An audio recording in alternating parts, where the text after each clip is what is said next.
All right, so moving on to the final side, we're going to pivot over here to the world of wrestling inside the WWE world, and I'll be sharing my WWE Survivor Series PLE summary. So, if you guys saw my predictions last week, I actually went 4 for 4, and my predictions this year for the WWE Survivor Series War Games PLE.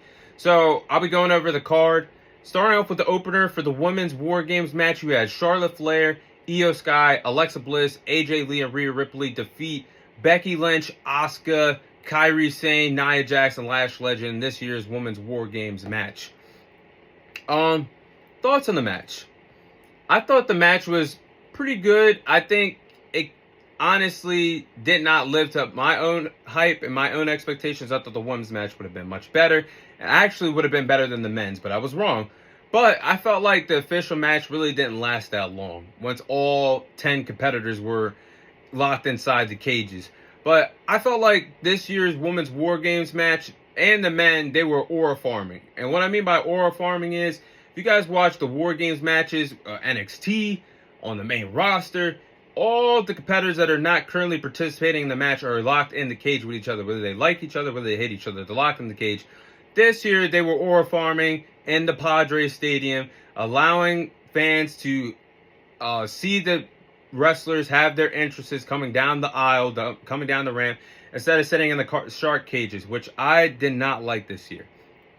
But I think it was a good idea for letting Charlotte Flair and Asuka start the match. They got some rich history. They're actually former women's tag team champions. If you guys remember back at WrestleMania, what WrestleMania was that? 34. WrestleMania 34. Charlotte defeated Asuka, ending her undefeated streak that she had since debuting to the WWE.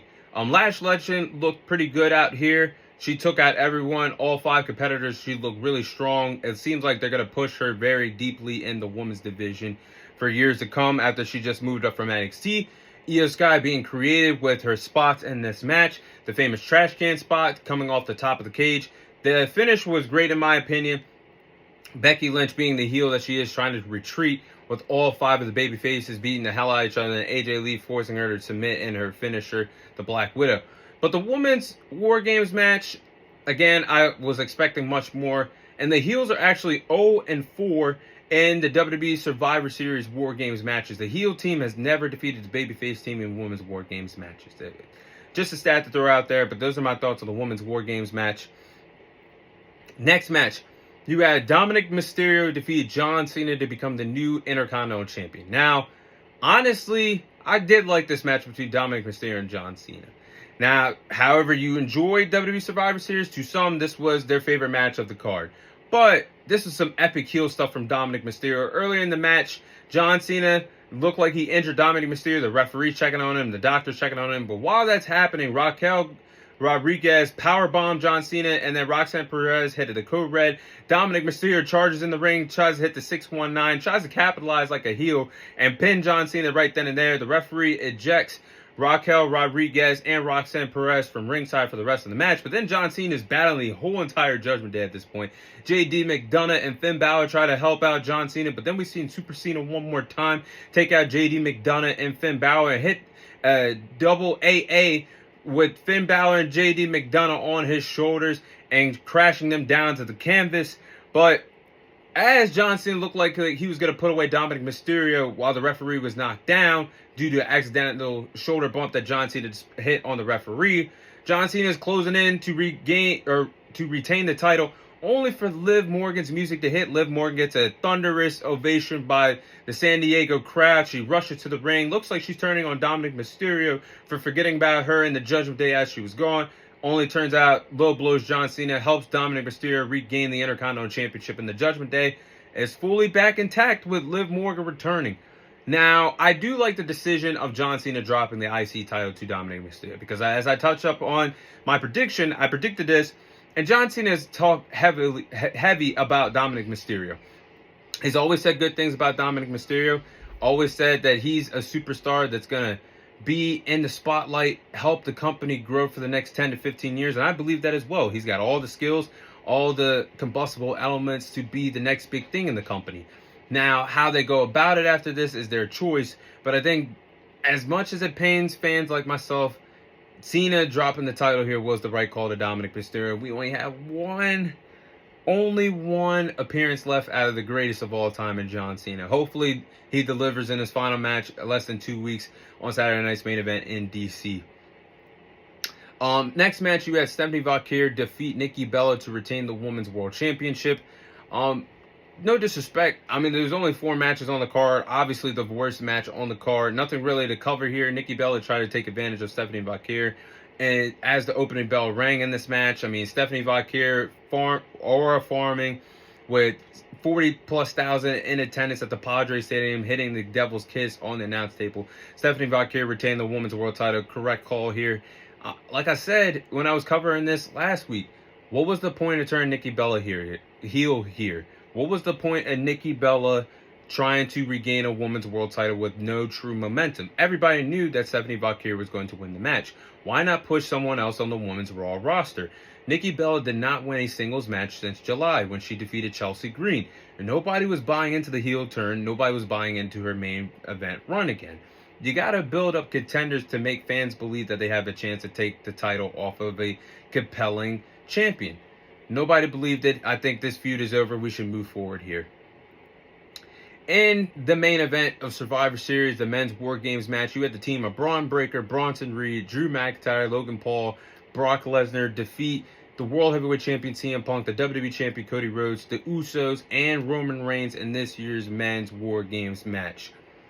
Now, honestly, it was a good choice for the WWE to let the heels go over on the babyface this year in the WWE Men's Survivor Series War Games match. I think the last time the heels won was back in 2022, but they missed the open layup in the beginning of the match to have CM Punk and Drew McIntyre open the match. They could have relived their historic rivalry that they had back in 2024. You could have had these two just beat the hell out of each other for 5 minutes, and then the match just goes on from there.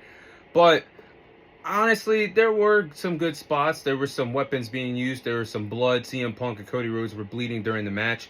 At times, it felt like a Royal Rumble match rather than a War Games match, which I had a problem with. I wasn't a fan of Jey Uso or farming, wanting the production team to play his entrance music again and yeeting on top of the cage rather than participating in the War Games match. But I like the spot of Roman Reigns coming out last and then him and Brock Lesnar just beating the hell out of each other, pillar to post on the outside of the ring. And Brock Lesnar F5ing Roman Reigns to the announce table. Then both of the wrestlers got in, and then the official War Games match started.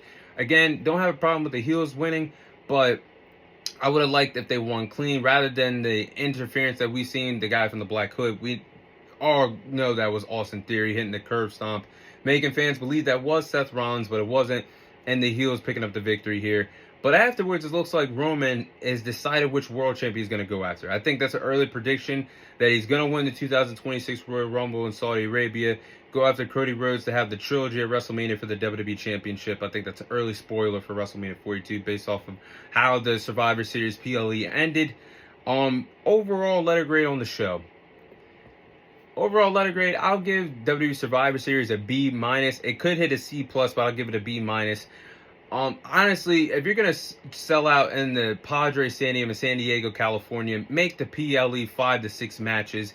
You could have added that Survivor Series traditional 5v5 tag match that you see on SmackDown on the card as well, for fans that are dying to see that Survivor Series traditional 5v5 match back on the Survivor Series card year in and year out. The matches, my favorite matches in order, I would say the Survivor Series Men's War Games match, then Cena versus Mysterio for the IC title, Women's War Games match, and then I think Stephanie Valkyrie versus Nikki Bella was the worst match on the card. Honestly, I think the Women's War Games match could have been better. I think Cena versus Mysterio was everything that we could have asked for the IC title with the heel going over in his home crowd. Stephanie Valkyrie versus Nikki Bella was not PLE worthy. The Men's War Games match was pretty good, but at the end of the day, guys, I think we got to go back to the traditional 5v5 match, or if you continue War Games, making it traditional again, SmackDown versus Raw, make brand warfare matter, make the build-up feel more special than just adding the 10 best main event stars to the match with really no build-up or no anticipation of why they're teaming with each other to take out the other. So that's my overall thoughts on the WWE Survivor Series PLE card. That's all the time I have for you guys today. Thank you guys for watching. Thank you guys for listening. This is your host, Thomas Tyree, signing off. I'll see you guys on next week's episode.